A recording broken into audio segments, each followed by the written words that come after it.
Good evening students. अभी पिछली class तक हमने जो लेक्चर नंबर 7 था उसमें देखा कि एनी फंक्शन को कैसे हम लोग सॉल्व करते हैं। एनी फंक्शन मतलब जब आपका क्यू जो है वो 1 से 5 तक जो हम लोगों ने वहाँ पे केसेस डिस्कस किया था। एक्चुअली लेक्चर नंबर 1 तो सी एफ के लिए था, 2 से बल्कि आप 6 तक अगर देखेंगे कि जो भी केसेस थे पी आई के पर्टिकुलर इंटीग्रल निकालने के 1 से 5 तक केसेस हम लोग ने डिस्कस किए थे जो शुरू के, उनमें से कोई अलग फंक्शन तो उसको हम लोग एनी फंक्शन के कैटेगरी में रख के सॉल्व करते थे। अच्छा, एक बार हम लोग रिकॉल करते हैं, फिर यहाँ से मिसलेनियस क्वेश्चन को लेके उसको डिस्कस कर लेते हैं, ठीक है ना।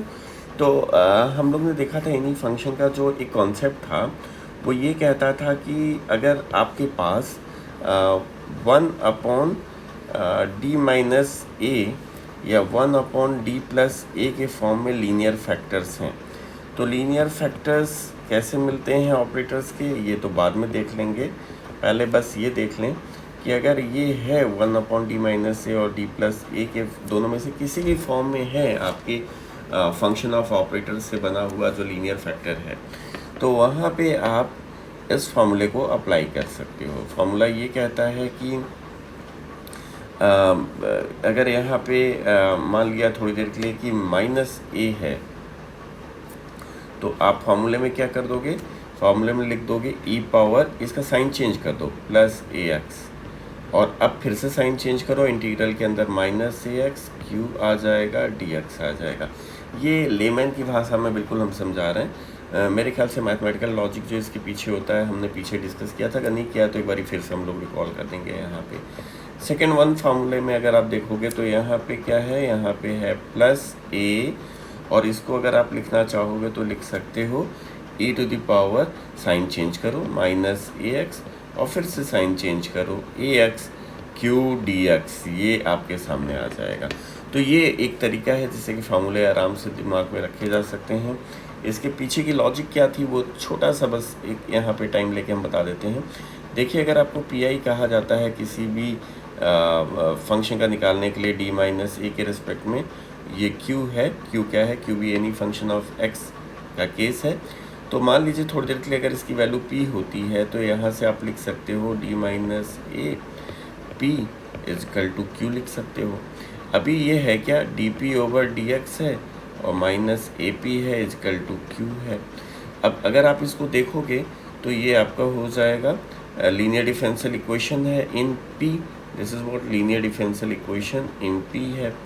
तो अब आप इसका सोल्यूशन जानते हो, integrating factor p into integrating factor क्या है, -a dx हो जाएगा। राइट हैंड साइड में भी क्या हो जाएगा आपका, इंटीग्रेशन का सिंबल आएगा और इंटीग्रेटिंग फैक्टर हो जाएगा e⁻a dx q dx हो जाएगा ये। अब अगर इसको फर्दर सॉल्व करोगे तो p = हो जाएगा e⁻a dx, और यहाँ पे हो जाएगा आपका क्या, इंटीग्रेशन के अंदर e⁻a dx q dx हो जाएगा।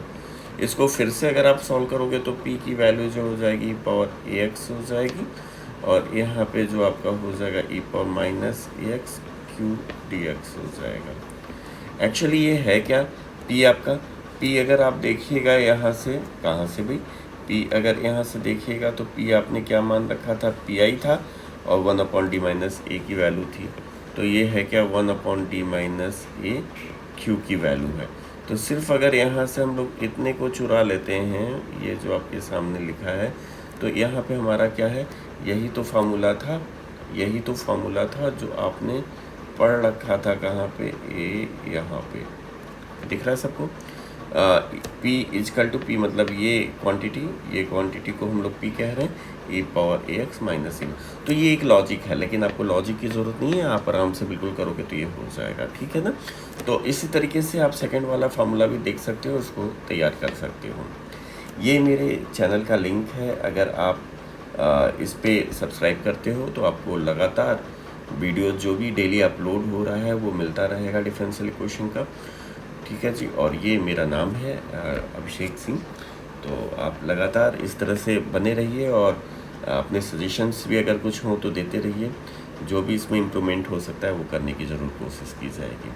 नेक्स्ट, अब हम लोग बात करते हैं, हमारे पास अगर दो फार्मूले हो गए तो इन फार्मूले को देखते हैं तो हमें दो चीज़ें समझ में आती है। एक तो ये कि मेरा जो भी एफ ऑफ डी होगा, भाई पी आई होता क्या है, पी आई होता है 1/FD होता है। तो जो भी एफ डी होगा उसको हमको लीनियर फैक्टर डी माइनस ए, डी प्लस ए, जो भी आपको मिलता है उसमें ज़रूर इसको तोड़ लेना होगा, स्प्लिट कर लेना होगा। और क्यों करना होगा? क्योंकि मेरा फार्मूला जो है वो लीनियर फैक्टर में है, ना तो क्वाड्रेटिक ना तो क्यूबिक में है। तो आपके पास क्वाड्रेटिक अगर दिया हुआ है इक्वेशन इन डी या क्यूबिक इक्वेशन इन डी दिया हुआ है तो उसको ज़रूर आप फैक्टराइज कर लो और डिकम्पोज कर लो। अगर आप डिकम्पोज कर लेते हो पार्शियल फ्रैक्शन की मदद से तो वहाँ पे ये अलग अलग हो जाएगा और फार्मूला आपके लिए लगाना बड़ा आसान हो जाएगा। तो ये दो तीन चीज़ें थी जो कि हम लोग को इन्हीं फंक्शन में ध्यान देना था। पिछले चैप्टर में हम लोग ने डिसाइड भी किया था कि कैसे इसको सॉल्व करना है। ठीक है जी, आइए आगे बात करते हैं।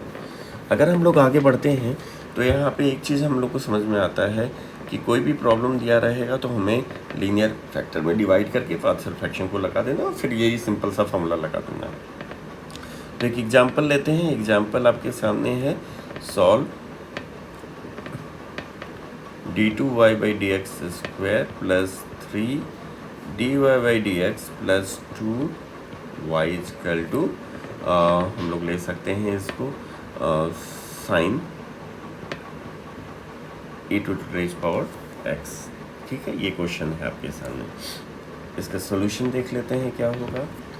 जब भी क्वेश्चन देता है तो हम लोग हमेशा सबसे पहले इसको d के फॉर्म में लिख लेते हैं। तो d² plus 3d plus 2y sign e⁻x, ये हमारे सामने है यहाँ पे।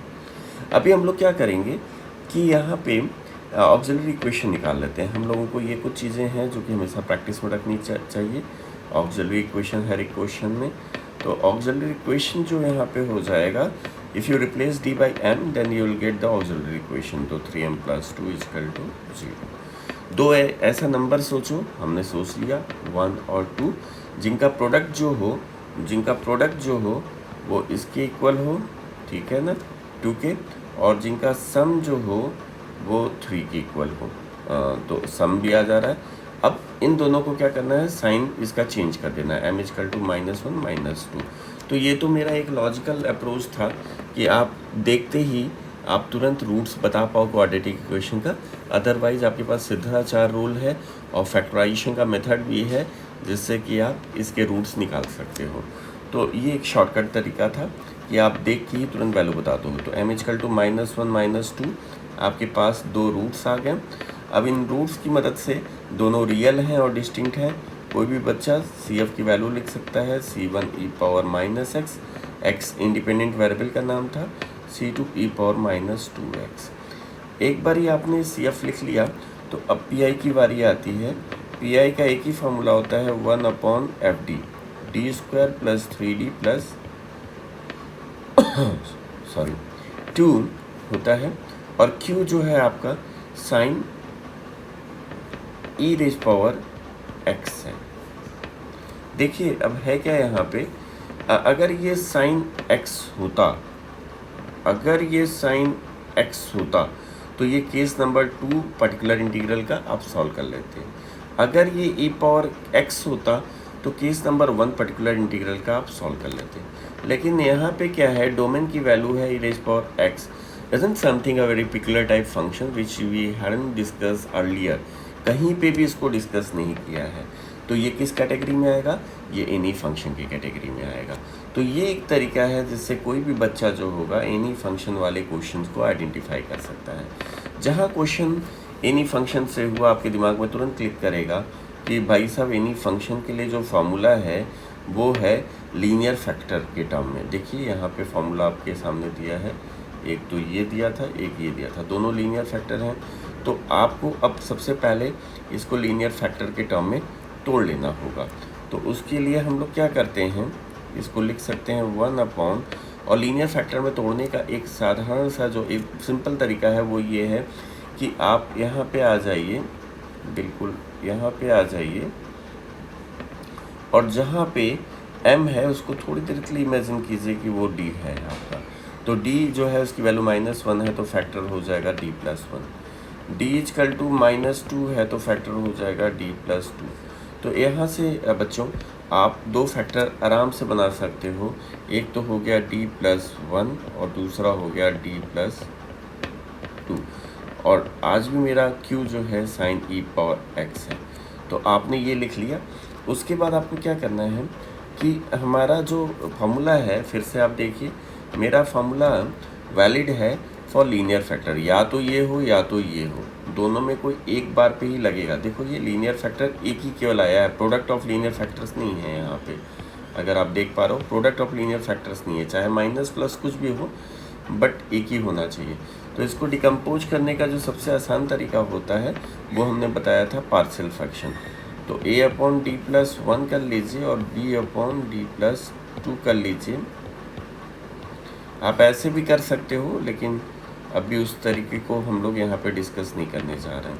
शॉर्टकट तरीका आपको a की वैल्यू निकालने का अभी हम बताने जा रहे हैं।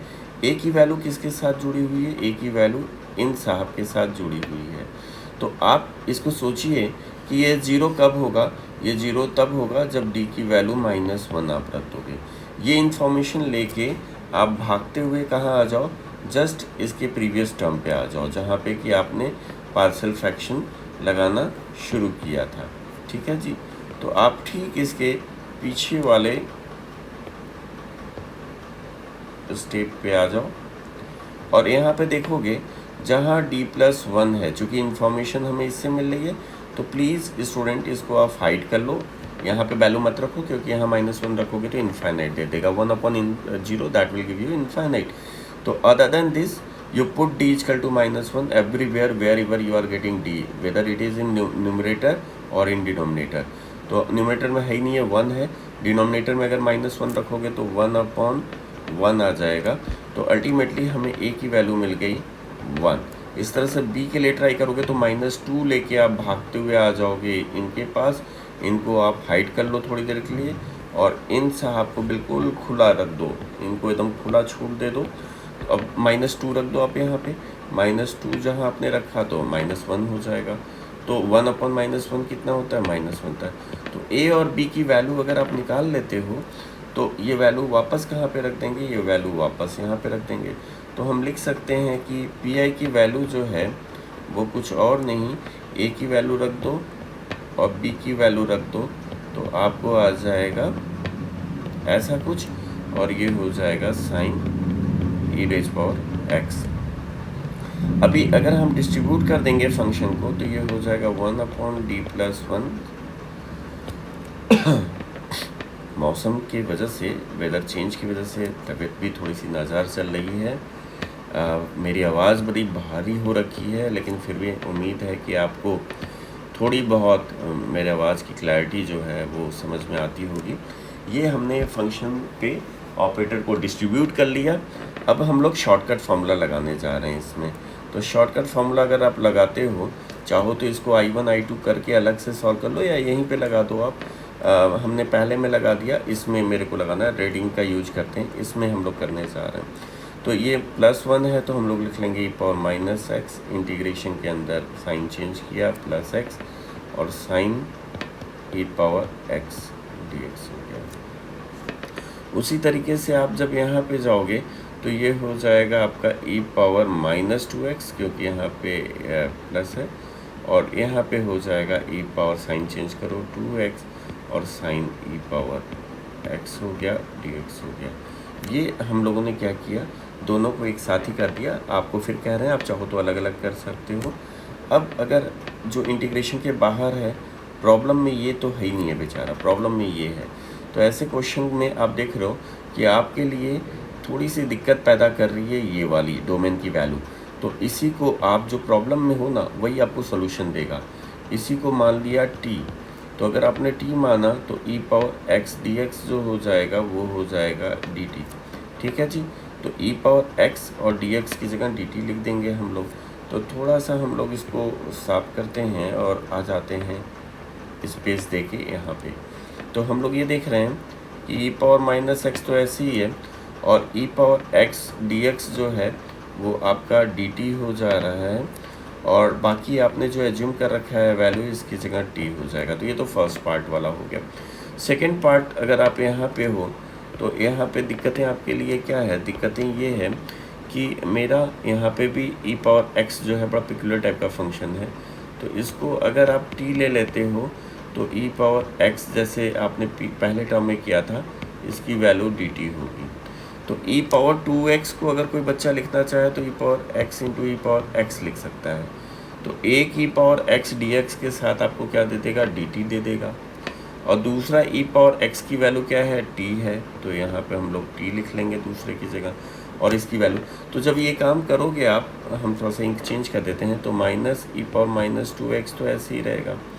इंटीग्रेशन के अंदर क्या आ जाएगा, इसको दो पार्ट में आपने स्प्लिट किया, एक ये था जिसकी वैल्यू टी लिख दे रहे हो आप, साइन टी हो गया, और एक ई पावर एक्स डी एक्स के साथ मिलके आपको क्या दे रहा है, डी टी दे रहा है। तो ये यहाँ पे हो गया। मेरे ख्याल से ये बात समझ में आ रही है सबको। अब हमें इंटीग्रेट करना है इसको, तो इसका इंटीग्रेशन क्या हो जाएगा, साइन टी का जो होता है माइनस कॉस टी होता है, तो माइनस को बाहर यहाँ कहीं लिख लेते हैं माइनस, और ये हम लोग लिख लें कॉस टी, आप चेक कर लीजिएगा। Minus e power minus 2x हो गया, और यहाँ पे आप चाहो तो आइलेट्स का फॉर्मूला लगा दो, या integration product of two function, या आप चाहो तो शॉर्टकट फार्मूला जो हम पहले बता रखे हैं उसको आप यूज कर सकते हो। इसको हम डिफरेंशिएट के लिए रखेंगे और इसको इंटीग्रेट के लिए रखेंगे। तो प्रोसेस इंटीग्रेशन क्या है, तो साइन का इंटीग्रेशन माइनस कॉस टी हो गया। सेकेंड वाले को ऐसे ही छोड़ दें, ये सब पीछे हमने डिस्कस किया है। Sine will be change alternatively, cos T का जो होगा वो साइन टी हो जाएगा वापस, और टी का 1 हो जाएगा। कांस्टेंट आते ही हम स्टॉप कर जाएंगे। तो अल्टीमेटली हम लोग को क्या मिल रहा है, ई पावर, ग्रीन कलर से करते हैं क्योंकि आंसर के करीब पहुंच गए हैं, minus e power minus x cos t, t मेरा क्या था, ई पावर एक्स था, minus e power minus 2x, और यहाँ पे आपको क्या मिल रहा है, माइनस टी की जगह ई पावर एक्स कॉस टी की जगह ई पावर एक्स, और यहाँ पे प्लस साइन ई पावर एक्स कर दो आप। ये आपका पी हो गया। अभी हम लोग को क्या करना है, कंप्लीट सोल्यूशन जो होता है वो होता है C S equal to C F plus P I. तो आपने क्या करना है, यहाँ पे सी एफ की वैल्यू जो आप निकाले हुए वो कर दो, और जो पी आई की वैल्यू निकाले हो यहाँ पे लिख दो। That will give you the complete solution why, और यही आपका आंसर हो जाएगा। मेरे ख्याल से सारे स्टूडेंट्स को समझ में आ गया होगा कि एग्जैक्टली हम कहना क्या चाहते हैं। एक क्वेश्चन और आपके लिए, ये भी क्वेश्चन बहुत ही इंपॉर्टेंट है, एग्जाम्पल 2, आप इसको देखिएगा। D two Y by D X square plus 3 D Y by D X plus 2y equal to E raise power X. इस क्वेश्चन में अगर आप सी एफ निकालने जाओगे, जल्दी से थोड़ी सी स्पीड बढ़ा लेते हैं हम लोग सोल्यूशन में, अगर इसको आप करने जाओगे तो ये हो जाएगा d square plus 3d plus 2y equal to E raise power x, और m square plus 3m plus 2 आएगा इजकल टू 0, और यहाँ पे भी वैल्यू m की -1 -2 आएगी। सी एफ की वैल्यू आपकी वही रहेगी, e पावर माइनस एक्स और e पावर माइनस 2x। तो ये यहाँ तक तो बिल्कुल वही था जो कि पीछे हम लोगों ने निकाल रखा था। यहाँ पे सी एफ की वैल्यू, पी आई में भी लीनियर फैक्टर वही बनेगा, क्यों, क्योंकि हमने बहुत ज़्यादा इसमें ड्रास्टिक चेंज लाने की कोशिश नहीं की।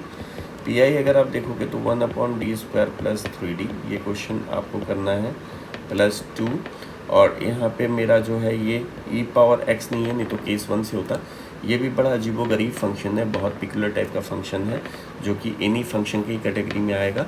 हम लोग पीछे जो 1 से 4 या 5 तक केस डिस्कस किए हैं उसमें नहीं आता है।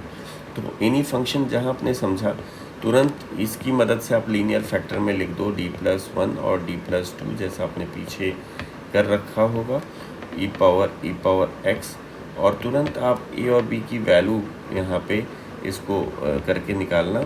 और ये आप जब सॉल्व करोगे तो आप देखोगे आपको ए और बी की वैल्यू हम निकाल देते हैं। ए की वैल्यू -1 अगर यहाँ पे ला के इसमें रखते हो तो 1 हो जाएगा, और b की वैल्यू अगर यहाँ से -2 रखते हो इसमें तो -2 रखने पे -1, तो a और b की वैल्यू आपकी आ गई। ये बिल्कुल डिट्टो वैसे ही है लीनियर फैक्टर जो अभी पीछे वाले क्वेश्चन में देखा था, d+1 d-2, और ये आपका फंक्शन है e पावर x। अब आपने करना क्या है, फार्मूला लगाना है और इसको सॉल्व करना है। तो हम लोग 1 बाई 1 लगाते हैं। इसको आप चाहो तो ऐसे लिख सकते हो कि 1/d+1 e power x and -1/d minus और प्लस है यहाँ पे +2 e पावर x। अब फार्मूला अगर आप लगाने जाओगे तो -x हो गया, e पावर x हो गया, e पावर x dx हो जाएगा यहाँ पे, और यहाँ पे क्या हो जाएगा e पावर -2x, और यहाँ पे e power 2x e to power x dx हो जाएगा। आपने करना क्या है, अगर इस वाले पार्ट को कर रहे हो तो लेट e पावर, मेरे लिए यही सबसे ज़्यादा तकलीफ दे है, तो इसी को आप t मान लीजिए, और यहाँ से अगर आप फर्दर सॉल्व करोगे तो e power x dx equal to dt हो जाएगा। तो इसकी और इसकी जगह dt करोगे, और उस तरह से इसको दो पार्ट में आप चेंज कर लो, e power x into e power x लिख सकते हो। यहाँ पे भी अगर आप देखोगे तो e पावर x एक जो है वो dx के साथ आपको मिलके dt की वैल्यू दे देगा, और इसके जगह पे अगर आप देखोगे तो ये आपको t हो जाएगा, यहाँ पे भी e पावर t हो जाएगा। तो ये बहुत ही सिंपल हो जाएगा, आपको t e पावर t यहाँ पे मिल जाएगा, और ये बाहर e पावर -2x ही रहेगा, जबकि यहाँ पे e पावर -x बाहर रहेगा, और ये क्वांटिटी मिलके dt हो जा रहा है, e पावर t हो जा रहा है। तो ये आपका PI आ गया। आप इसको आराम से बैठ के सॉल्व करो, वापस t में कर दोगे, यहाँ तक हो जाएगा। ठीक है जी, शुभ रात्रि, सब्बा खैर, हम लोग फिर मिलेंगे। Good night.